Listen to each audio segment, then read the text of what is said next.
এটা কিন্তু না হোমমেড ছাই টুকরা, অবশ্যই ব্রাউন ব্রেড দিয়ে করেছি, কারণ ওটা স্বাস্থ্যের জন্য ভালো।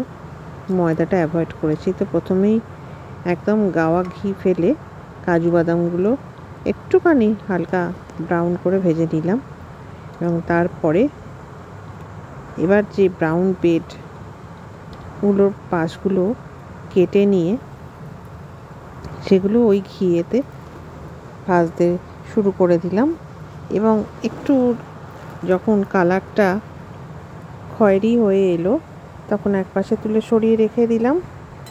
এবার যে ফুল ফ্যাট মিল্কটা ছিল ওটা ফুটতে দিলাম, তার সঙ্গে দিলাম কিছু ছোট এলাচ।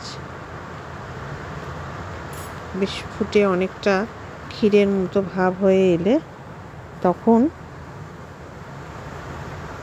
আগে থেকে ভেজে রাখা কাজু বাদাম কিশমিশগুলো দিলাম 1 কাপ মতো চিনি, বেশি মিষ্টি হোক আমি চাইনি।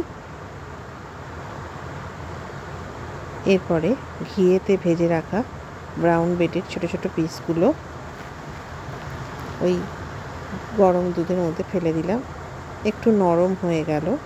তারপর কাজু বাদাম এবং সবশেষে আমার ব্রাউন ব্রেডের ছাই টুকরা রেডি।